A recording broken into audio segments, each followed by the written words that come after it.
Okay, paano naman daw gumawa ng formula sa Excel na mag-auto-add ang number of month tuwing mag-due date? Siguro ang tinutukoy niya ay loan tracking. So meron na tayong sheet dito. Column A yung loan ID, column B yung starting due date natin, column C yung number of months na idadagdag natin para sa bawat payment. Kagaya nito, 1 month ang term, ito 3 months, ito 6 months. Okay? Then column D yung ating due date. E-date formula ang ating gagamitin dyan. Code natin, equals E-date, then yung start date natin, D2, comma, space, then yung ating month interval na nandito sa C2, close parenthesis, enter. So yung September 25 na utang niya and 1 month interval, ang due date niya ay 10/25/2024. Okay? Copy natin yung formula. At meron na tayong automated na due date. So para magkaroon ng reminders, gamitan natin ng conditional formatting. Ito yung gagamitin nating formula para ma-highlight yung mga cells na malapit na o due date na. Select lang natin yung mga cells ng due date. Dapat nasa home tab tayo.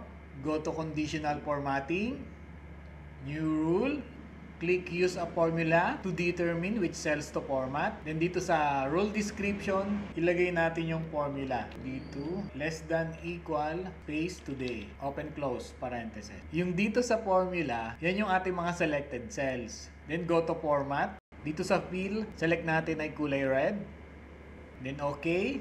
Then hit OK. At makikita natin na nagkulay red yung ating due date dito sa loan ID 1 natin. Pero pag pinalitan natin itong 9, gawin natin 10. So mawawala yung highlight na kulay red. So ganun lang, pag gusto nyo mag-add pa ng due date, repeat nyo lang yung ating formula na ginawa. Halimbawa, lalagyan nyo dito sa column E, same process. Okay? And that's it. Follow my Facebook page and subscribe to my YouTube channel for more tutorials.